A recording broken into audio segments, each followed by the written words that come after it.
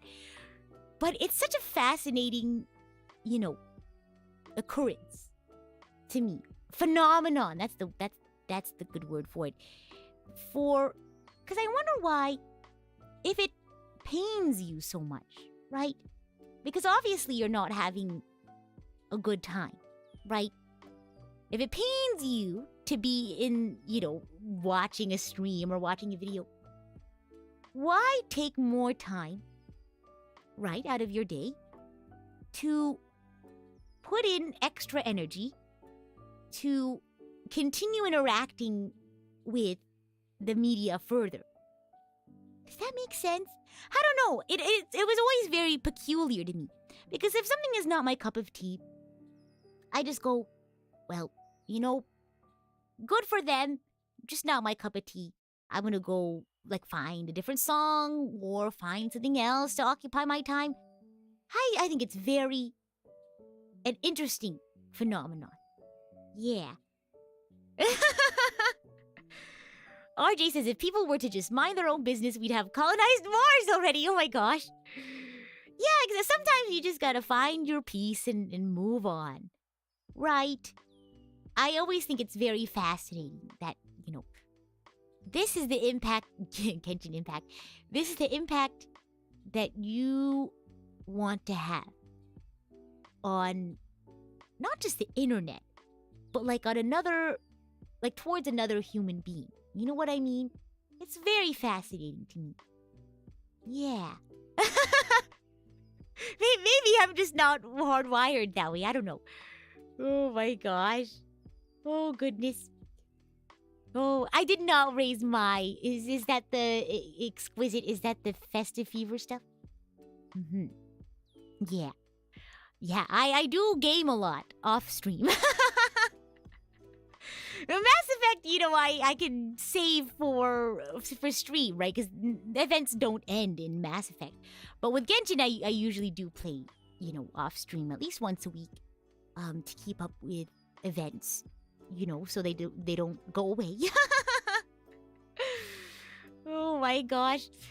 Thank you again, Sing, for the 5 gifted. And Belle, thank you so much for celebrating your 3rd month as Idol Coach. Let's see here. Sang, thank you so much for another 10 gifted. Welcome backstage for those who got a backstage pass. RJ says, I think a large part of this phenomena you speak of is because people fail to realize there's a human on the other side of criticism. Right. Yeah. Yes. I think the veil of anonymity that the internet has created has... I speak as if I've lived outside of having internet. I grew up on the internet. Oh my gosh. So I don't know. I think it's very interesting. And I think it was pretty prevalent before the panini. Oh, gotta be careful. Before the panini, but I think with the advent of people having most of their interactions being online, I think it even amplified that. Yeah. Gary Mon said, I prefer strategy game and anime turn-based RPG. Genshin is probably one of the exceptions. Right? Oh my gosh, Genshin's such a great game. Gosh. Yeah, and I agree. It is a very interesting phenomenon to see that, that, what is it that you call it? Main character syndrome. It's very interesting to see that in real life. Yeah. What's that saying? No man is an island? I think being online has created this. Oh my gosh, I'm cooking. I'm cooking. Hold on. That's like thinking, right? Or stirring something up. I don't know. I just learned it on TikTok a couple of weeks ago. But hold on, brain processing. CPU at 100%. What was I saying? Is that where let her cook comes from? I think so. In context, because I've tried using my context clues these past few weeks. my understanding is the phrase is let them cook is like if someone's onto something, like, oh, that's a good idea. Oh, let them cook. Like if someone is saying something like, oh my gosh, here's an idea for something. And it's a good idea, but it's not fully realized yet, then you could say, oh, let her cook. Let them cook, is my understanding. So I'm cooking. Something about, I feel like people who mostly, I feel like, this is interesting. I'm cooking. I feel like that experience of communicating online can have being mostly online, right? Having most of your interactions be online. I'm not saying that this is a direct correlation as someone who spends most of her time online. I think there is a possibility, if you're not careful, to feel as if you are, an island, so to speak, right? The whole no man's an island, which is really interesting because internet is something that makes us more connected than ever before. But sometimes I think it can make someone feel like they're isolated, right? Like things that they do or they say don't have much reaching consequences, if that makes sense, right? Because a lot of the things that we see on our screen are like video games or like anime. And I feel like sometimes we forget that there's someone else on the other side of the screen. Right, like everyone's an NPC but you. But no man's an island. Everyone's the main character of their own story, but, you also have to understand that. What's that one on Incredibles? If everyone's a hero. If everyone's special, no, but yeah, you have to understand that there's other people who have feelings and, life experiences and hardships and ups and downs. Exactly. There are people from different places with different cultures and different backgrounds. Yeah. And there's also so many things that could get lost in, I guess in translation, meaning that you can't carry a lot of context online. If everyone is super, no one is. Oh my gosh. There's a great video by Key and Peele. And hold on, let's see. What is it called? It's like they're texting. I think it's called Key and Peele Text Message Confusion. And they're messaging each other. And one person has like no bad intention at all. They're like, hey, like, oh my gosh, I'm so sorry. Totally forgot that, we had plans or something. But the other person, because there's not really much context online, was like, oh, what do you mean you totally forgot? Like, you are you saying I'm very forgettable or something like that? And they're having this whole text conversation, and one person is like super calm, like, oh, I'm so happy to have such an understanding friend. But the other guy is like getting super riled up, and he's really, really angry, like, how dare he forget? How dare he? Oh my gosh. And, then they meet up again in real life, and one person's super, super angry, and the other person was like, I don't know, what happened here. But I feel like also a lot of, like, intentions can be lost. And I feel like that also, stirs up trouble and, starts unnecessary, I guess, beef. But that's why I always try to be empathetic. I try to be, I try to be, what is it? I try to lead with kindness, as you will. You never know. Like maybe someone just had a bad day, or maybe someone didn't really mean what they said, or you know what I mean? Yeah. Yup. That's you when your mom sends an ellipses? Oh my gosh! Same. whenever I've mentioned this before, but I have a certain, I get anxious sometimes when someone says like Rita ... Because in my head, I'm expecting bad news. I don't know why. I don't know why my brain is conditioned to say that and to think that. And no, don't say it. I just said it makes me anxious. But it's so, or like Rita ... or hey ... You know what I mean? Because in my personal experience, I know that people don't actually mean that all the time. But there's like a second where I'm like, oh, whoa, what could it be? But then right, messaging systems can be pretty tough, but that's why I send a lot of emojis. I send a lot of emojis and ha-has and hee-hees and LOLs. Yeah, because oh my gosh. And that's okay. No, that's, very important point saying, there's so many things that, that could be misconstrued. And so I always assume that people have good intentions, especially the archangels, because, I know you all, trust and support me. And, of course it's so much easier for me to assume that you all have good intentions as opposed to maybe, some person on TikTok who randomly says something, of course I go in with that benefit of the doubt. Like maybe they're just having a bad day. Maybe they actually meant it in a nice way. But, yeah. Oh my gosh.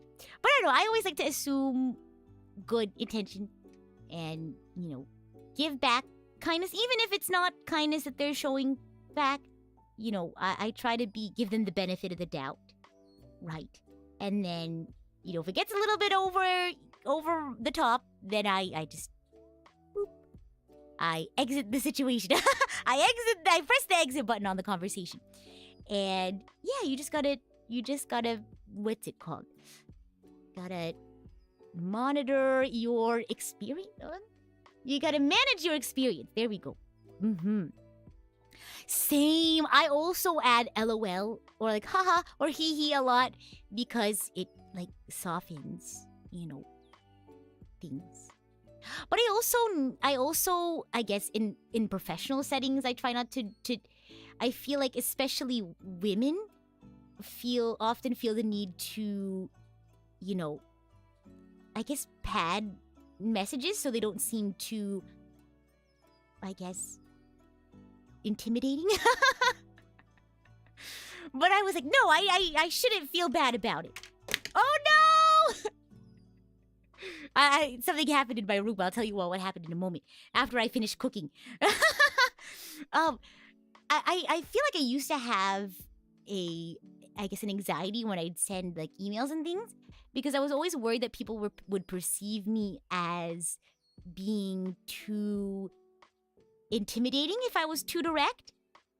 So for the longest time, I would, be like, hey, just wanted to do, say this, or like, hey, it's no big deal, but, but then I thought about it and, I'm doing myself such a disservice, feeling like I need to, because, I can be direct, right? But I can be direct and be nice. You know what I mean?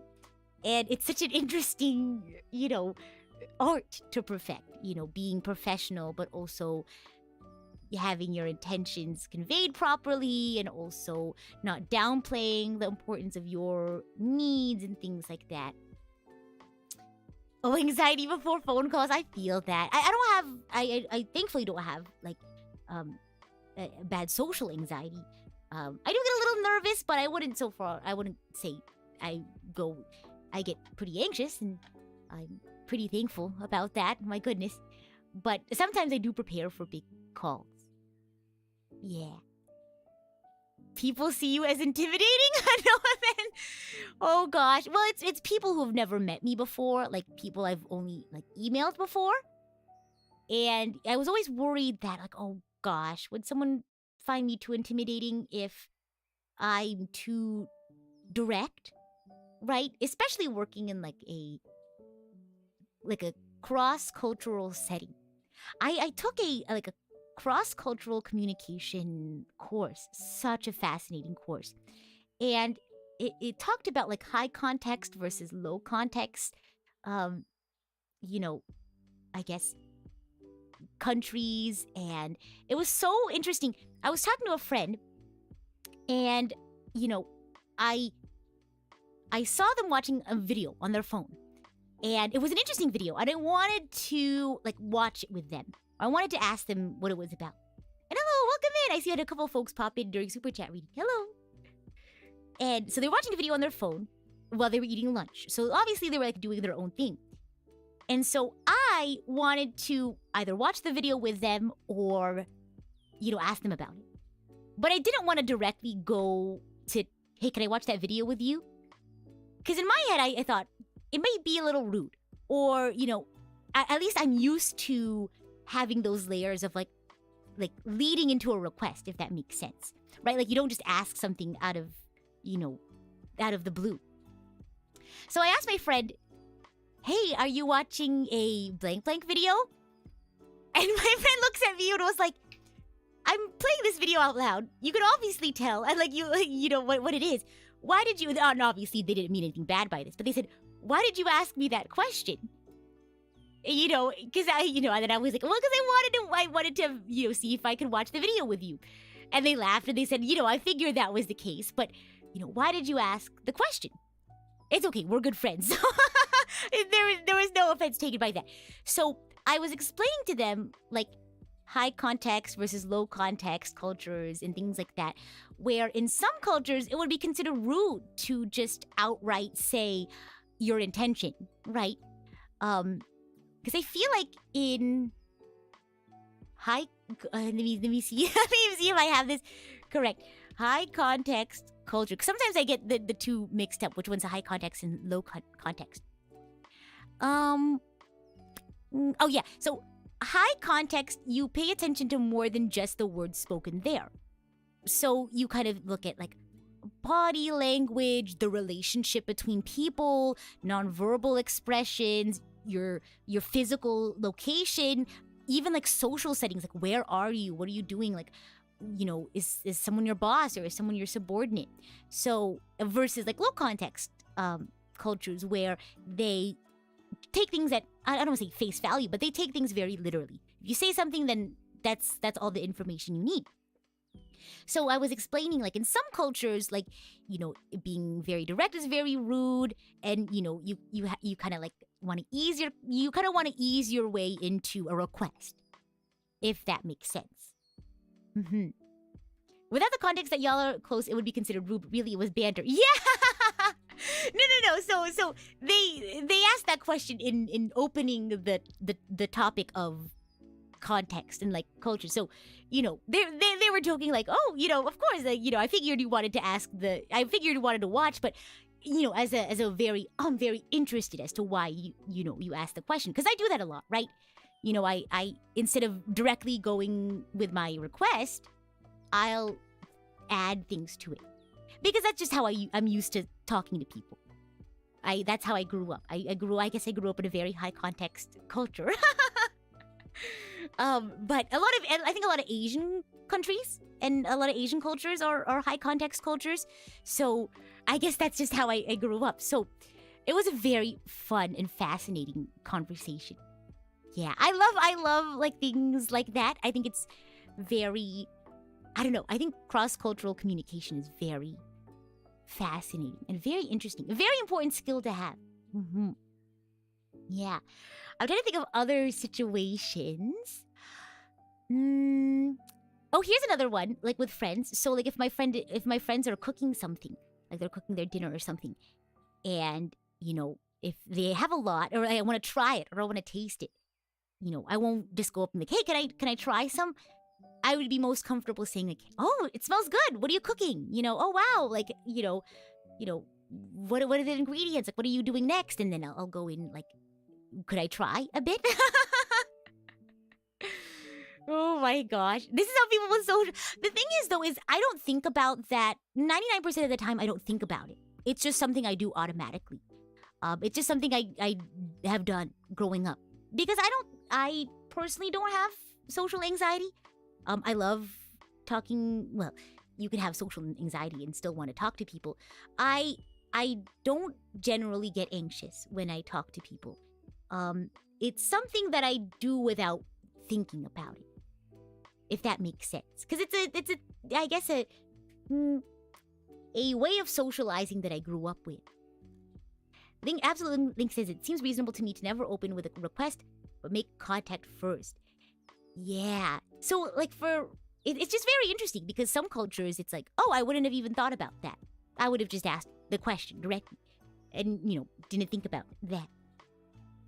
A way to break the ice? I guess so. I'm trying to think. Let me see. Example of high context culture. Here we go. Communicating in high culture. It's such a fascinating topic. Cross-cultural communication. It's so... Because the beauty of it is then you get to have so much more fulfilling exchanges with people. Because, you get to really open up your eyes to how other people see the world and how other people see you and how other people see and interact with the world around them. So fascinating. Let's see. I'm reading some things about cross-cultural communication. It's so cool. When it comes to emails, text, and online messaging, low-context cultures use it to fire off quick, frequent messages. Low-context cultures also want these communications to resolve around basic questions. What's happening? Where's it going? When's it going to happen? Of course, high-context cultures will tend to move in other directions with a focus on longer forms of communication that don't always focus on basic questions. Yeah, and I feel like, because, there's perceptions to each... Sorry if this is boring. I just realized I'm ranting. Well, not ranting. I just realized I'm rambling. Oh my gosh. Rita's nerd talk. Maybe I would be in the... Oh gosh. Maybe I would be in Alhatham's Darshan. Because linguistics and language and culture is such an interesting intersection. The moment I realized, I was like, oh my gosh, I'm rambling. Oh my goodness. No, let her cook. Oh my gosh, Rita's cooking time. Oh my gosh. Oh my goodness. I'm glad you all find it interesting. I also find linguistics and language and the intersection of language and culture to be very fascinating. We should talk about, remember when we were doing Noun Town and we talked about gendered words in language and how they affect your perception of the world around you? So cool! It's such an interesting conversation, but let me continue cooking. Sit back, you all can sit in the living room while I'm in the kitchen, just POV. You're listening to Rita ramble while she's cooking. So, where was I? So there's different perceptions about a high context communication versus low context communication. And you really have to understand people's intentions and also understand that there's a time and place for everything. Right? And then you kind of have to bridge gaps. So in high context communication, right? If you needed a report or something, and you wanted to see what the progress was. High context cultures is like, hey, how's it going? Busy day? Oh, yeah. How did your project go? Oh, really? Oh my gosh! Wow! Oh, you had a busy day?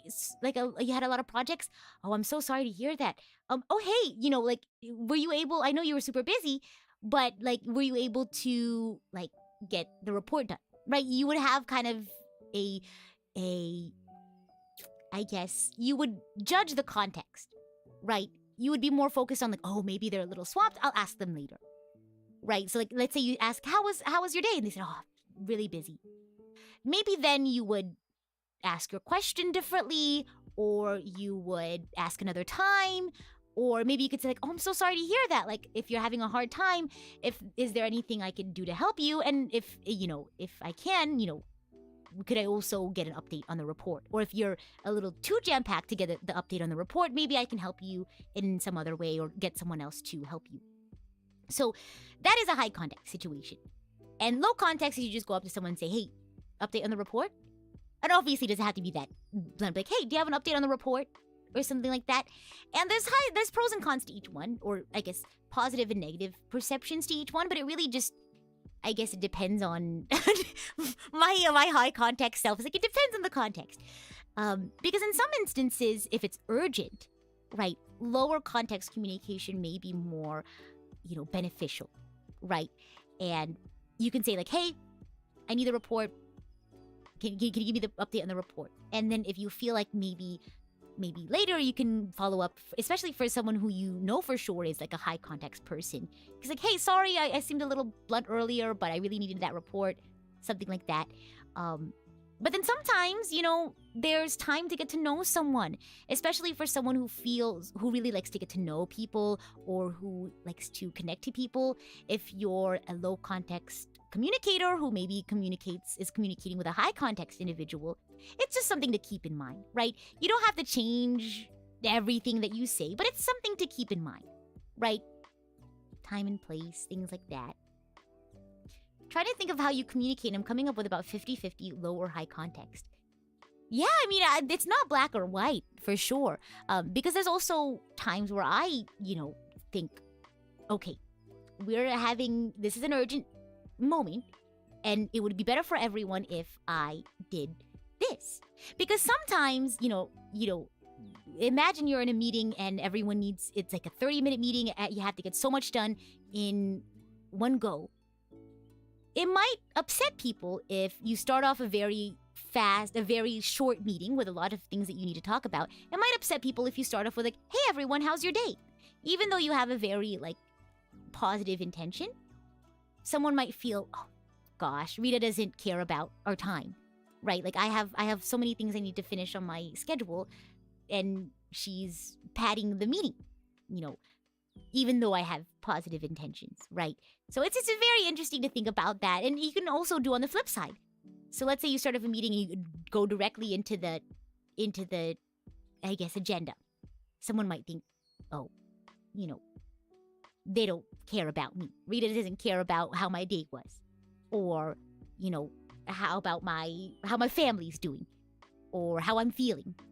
But, of course that's not the case in either scenario. It's a matter of getting to know, not in the moment, of course, but understanding that that people have different cultures and ways of communicating, and I guess not just assuming that someone has negative intentions, right? I don't know. I try not to assume negative intentions in people, but if you do notice that if it's rather frequent, and you can tell that other people maybe, don't understand that, maybe you can say, oh hey, yeah, oh so and so just wants to get to know people more, right? Or so and so just wants to get to the meat and potatoes of things, right?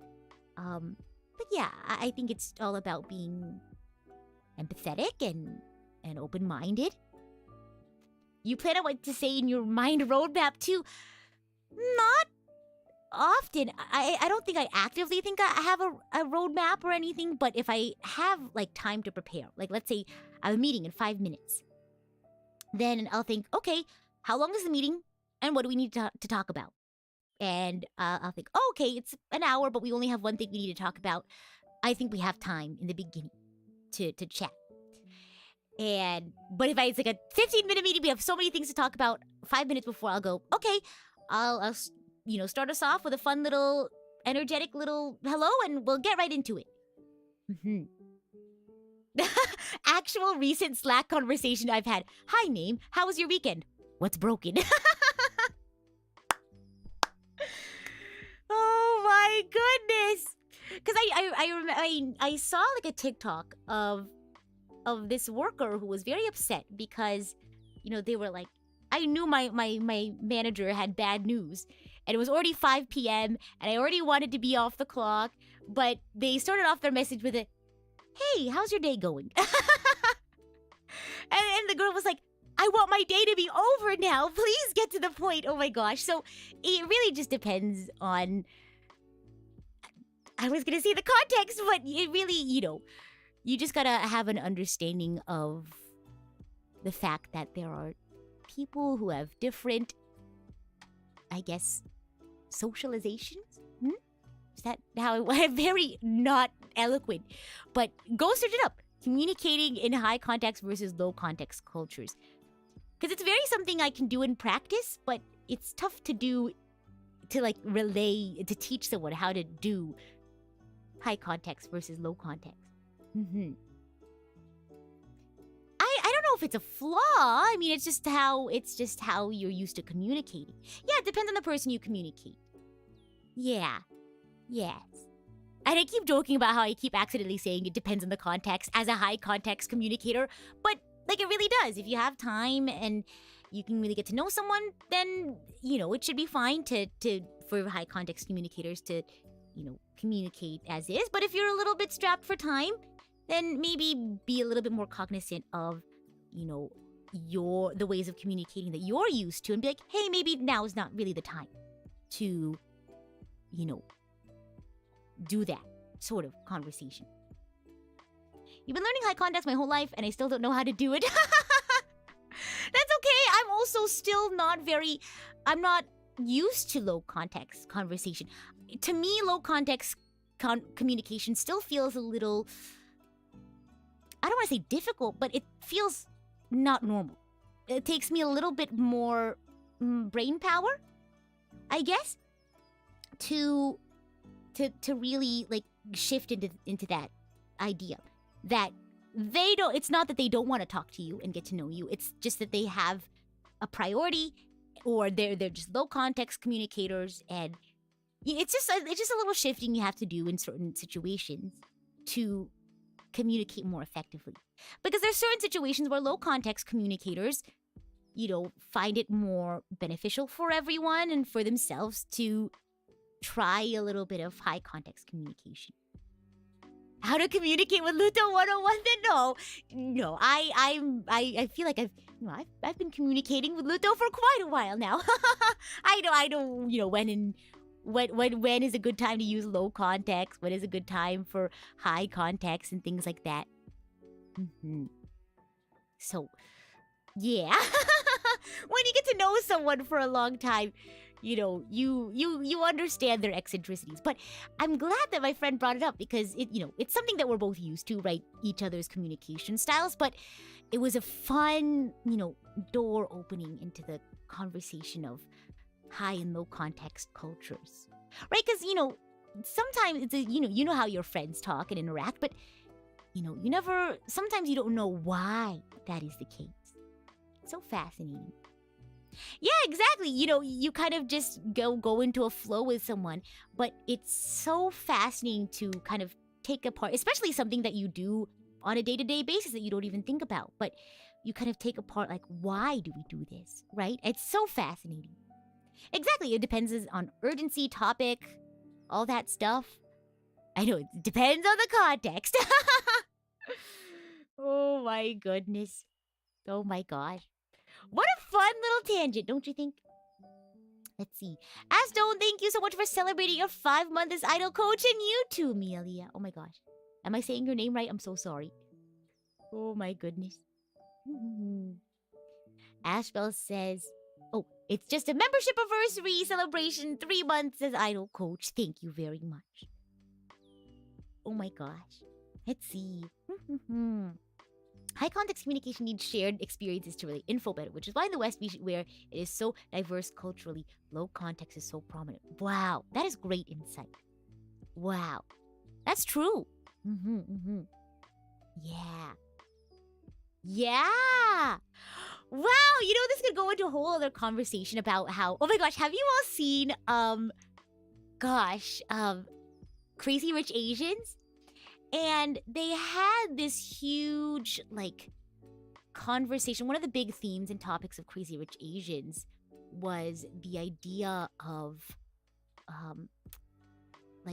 individualism and, the American dream versus, prioritizing community and family, and it was so, because they really highlighted the difference between, the Asian experience and the Asian American experience, right? It was such an interesting look into like Asian American diaspora. It was so fascinating because you have this Asian woman who's living in the US who is, aspiring for her own goals, right? And nothing wrong with that. But then you also have her relatives who place a lot of importance in family and sacrificing for the family, which again is not a bad, idea. But it was such an interesting. I don't know. I felt like I really resonated with a lot of the things that they said, and gosh, wow. I don't know. The comment you made about high context communication needs shared experiences. The reason why that reminded me of that is because I feel like in cultures where family and community is more the center of things, I guess, the center of things that are happening, the goings on of life, right? It's a lot of the times they have high context communication, right? In cultures where community and family is such a central part of being and how things happen. Whereas in low context cultures, oftentimes there's that more sense of individualism and, working on yourself. It's so fascinating, right?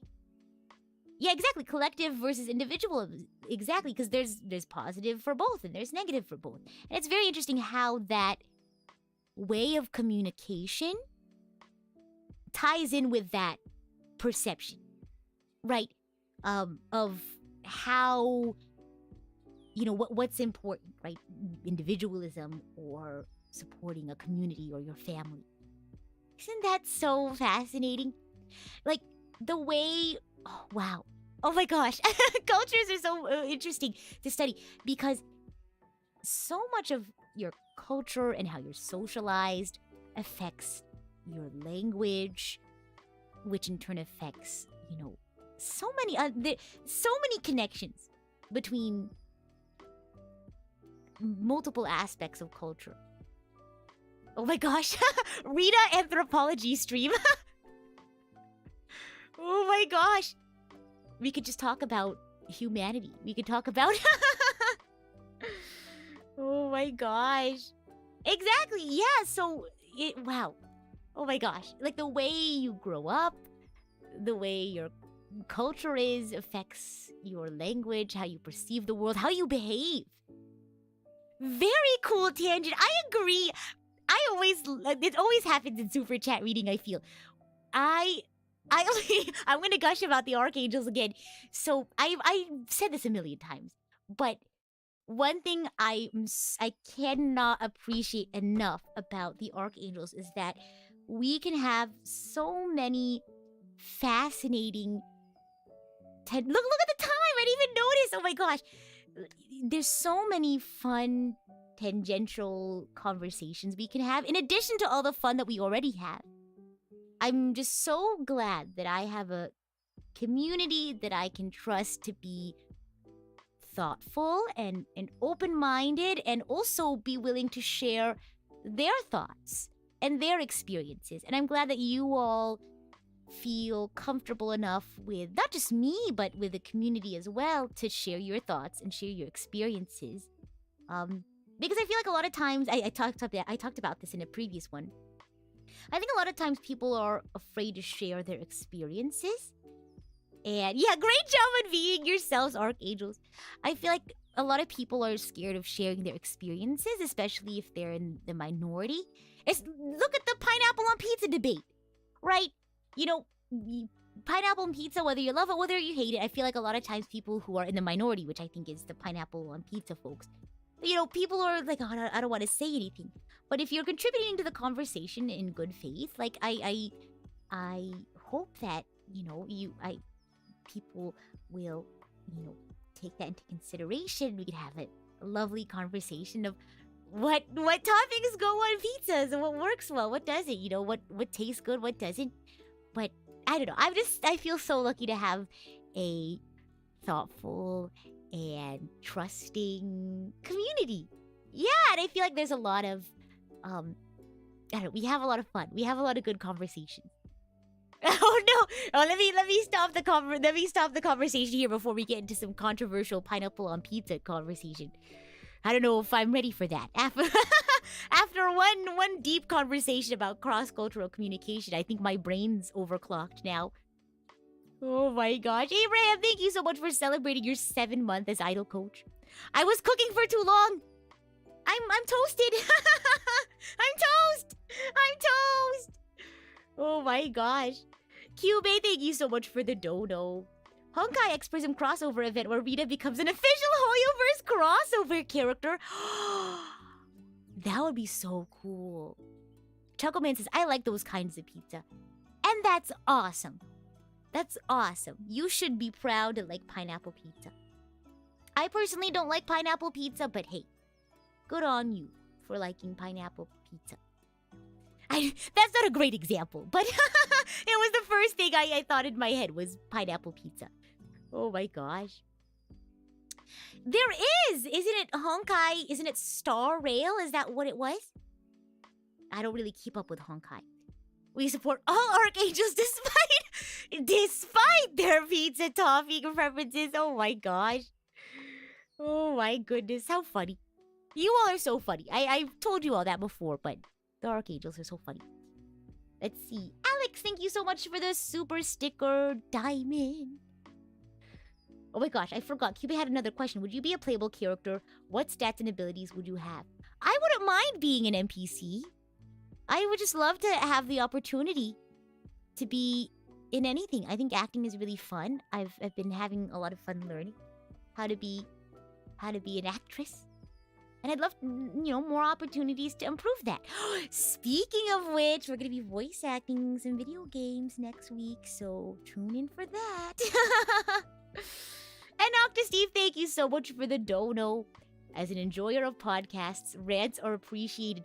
We need to have... Can we do like a cross-cultural communication stream where I just talk about...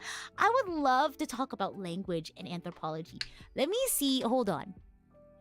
Because we had that conversation about perception... Wait, perception based off of gendered words.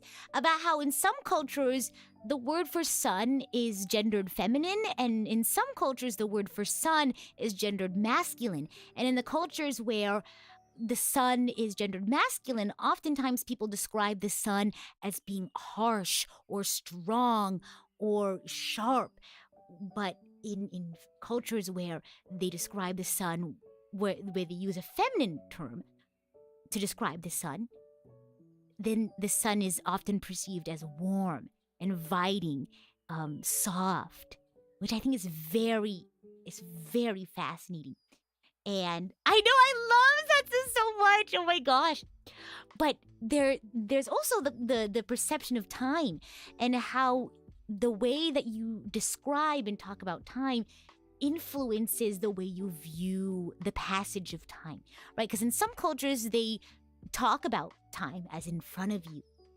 The future is in front of you. The future is behind you. Whereas in some cultures, the future is to your right and the past is to your left.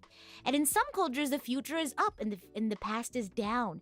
And the way that you talk about language, I forgot if it was reflects or, influences your, or maybe it's both. It reflects your perception of how time passes. In some cultures, they view the future as its own thing, and then the present and past as a combined thing. Whereas in some cultures, they perceive the past as one thing, and then the present and the future as one combined thing. Isn't that fascinating? Right? Isn't it so cool? Because you never think about it in real life, right? As you're talking to people. You should totally do conversation analysis. Conversation analysis is so cool. I'm not an expert. I took one class, but it was such a fascinating class. But conversation analysis is basically how you study interactions that looks into the ways that people achieve a sort of understanding with one another.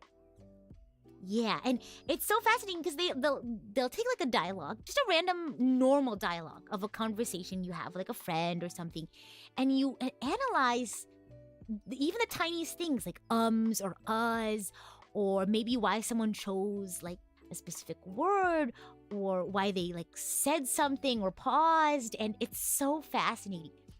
Write this down for a stream idea. Yeah, oh my gosh, sociology is such an interesting field of study, and wow. TVH, I expected more Zatsu/TED style talks based on Rita's theme for 2023 and the monthly sub themes. We should do Shiny, you're a genius. Oh my gosh, we should do one TED Ed talk every month.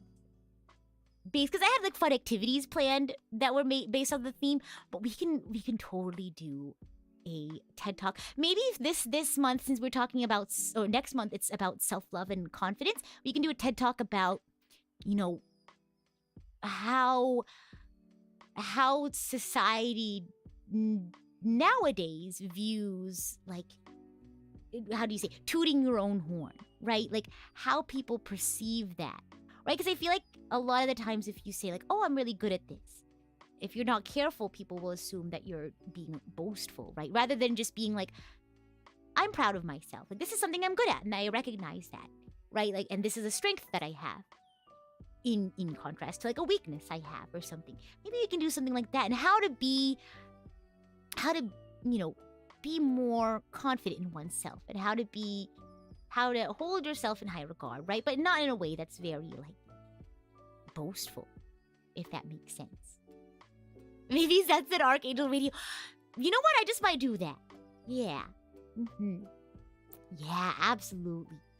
Absolutely. I love topics like this. Oh my gosh. But we'll have to table that because there's so many things I want to talk about. I need to go to bed because I have Archangel Radio tomorrow. Chalked it up with a crying stream, and we are really letting our emotions out. I don't know if it's so much as an emotion. If we go into conversation analysis, it's not really an emotional. I feel like conversation analysis is a very empirical way, a very empirical look into something that is very emotional. Conversation. And it's such an interesting way to kind of like, I don't know. It's a very interesting way to have a technical look onto something that's very subjective, right? Conversation and language and communication. Like it's very cool. It's not just focused on verbal, but it's nonverbal as well that they look into in conversation analysis, and it's very specific to like real conversation, like everyday life conversation. Yeah. Oh my gosh, I would have to look into conversation analysis again. Wow. Oh, I'm scrolling through the Wikipedia. This is so cool. Oh my gosh, adjacency pairs. I remember that. Okay, I'm just gonna do a whole topic, a whole stream on conversation analysis.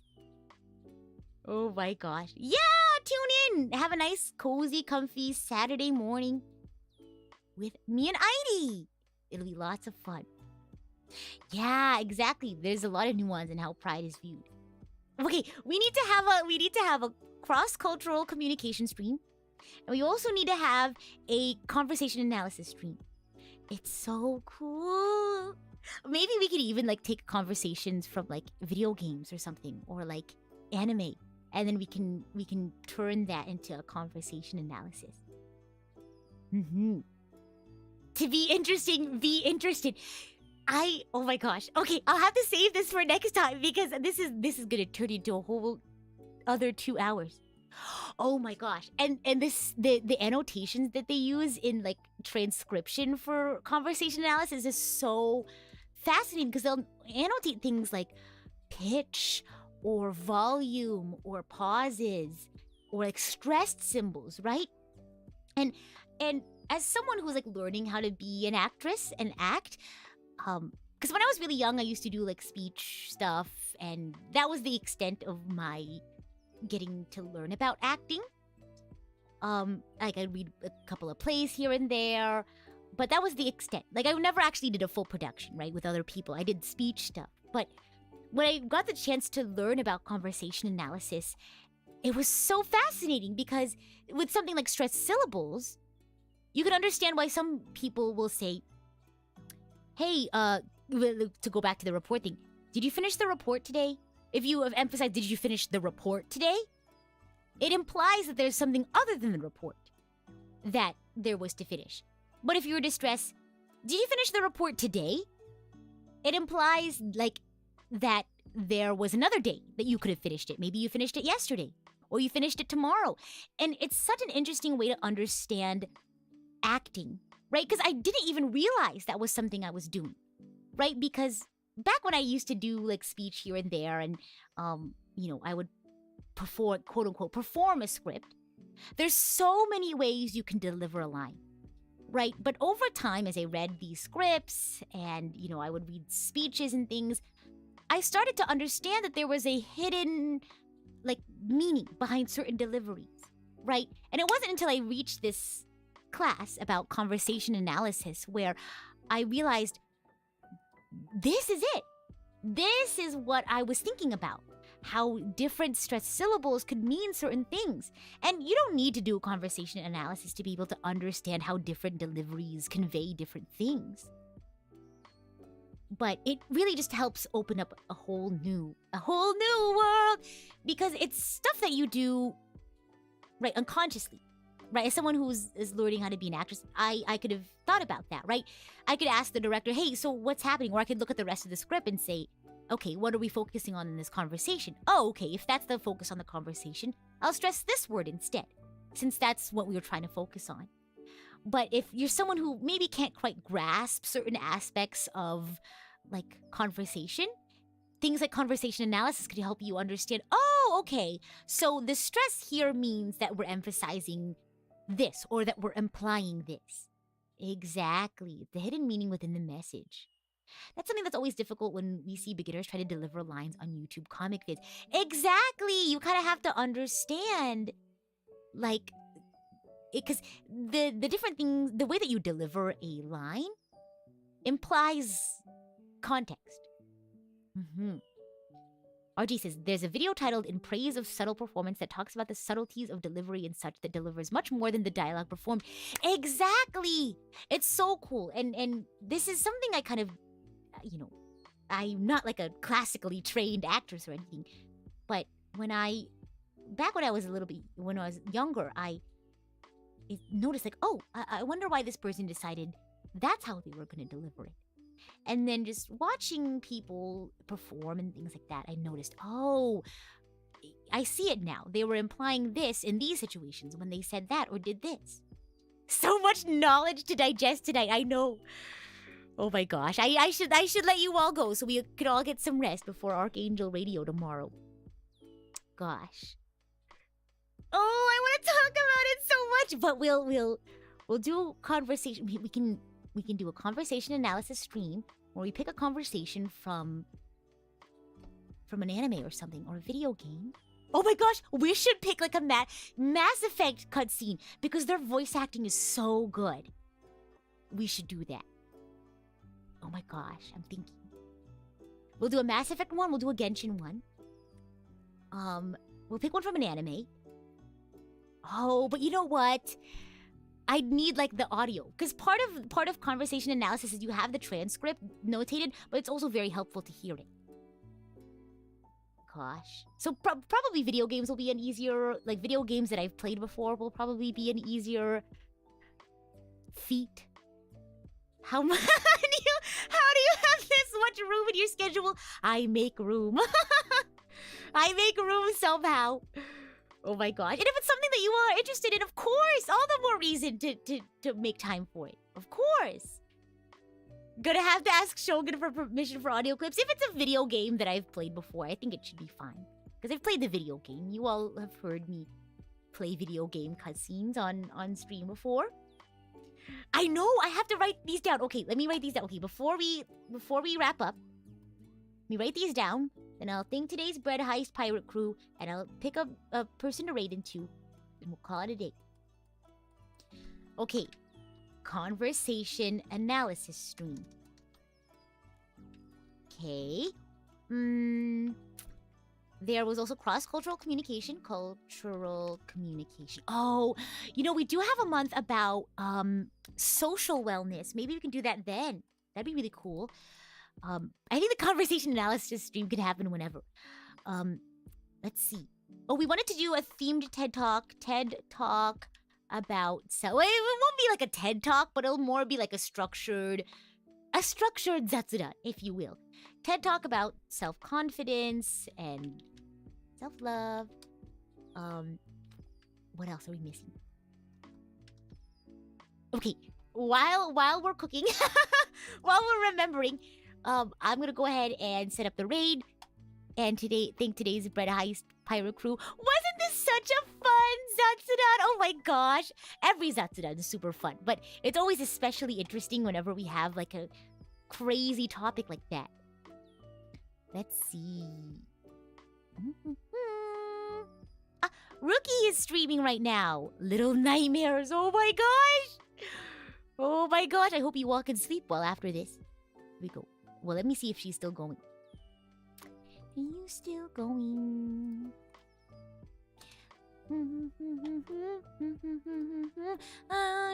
Open now he will come through. Oh my gosh. I'm looking right now to see if she's still going. Oh yeah, she's absolutely still going. Okay, we'll go ahead and raid on over. Save that. I'm streaming at this time. We were just about to wrap up. Like, I'm so sorry, but thank you so much for stopping by. We had such a great Zatsudan topic just now. VOD gang, I hope you're enjoying this as much as we are right now. And if you have any like notes or things you want to add or future things we can talk about in the conversation analysis stream, leave them in the comments. I'd love to hear that. I love language.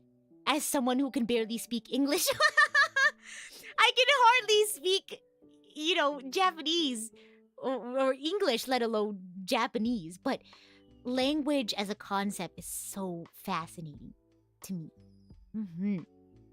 But thank you all so much for a wonderful time. I have the conversation analysis stream idea, cross-cultural communication stream, TED Talk about self-confidence and self-love and other month event topic thingamaboops.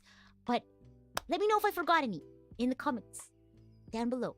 And also, let me know what you thought about the song cover over on the song cover, as well. Be sure to share that with your loved ones. Keep streaming it. I would really appreciate that. What else? Oh gosh, how to be a good YouTuber. Eat well, stay hydrated, get some sleep, all that stuff. A huge shout out to today's Red Heist Pirate Crew. Octasive, Sang, Alex, and Cube. And thank you so much for those who celebrated their membership anniversaries today. Saying thank you so much for the gifted memberships. Yeah, check the pinned message for the cover. And as always, I'm the idol to give you the wings to fly, Cyber Angel, Rita Kamishiro, at your service. Bye! My brain is on overload. Bye! I'm so excited. I'm gonna think about this for the rest of the day. Or the rest of the evening. Oh my gosh, I hope I can fall asleep. Bye!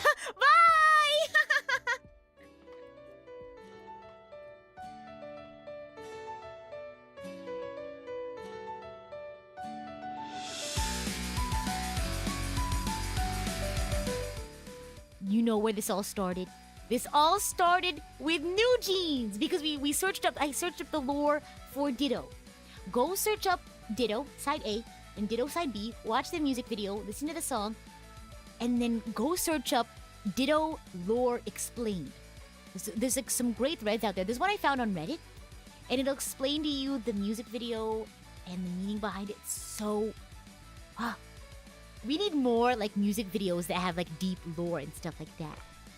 That'd be crazy. Bye! I'll see you tomorrow for a cozy talk show session with Heidi.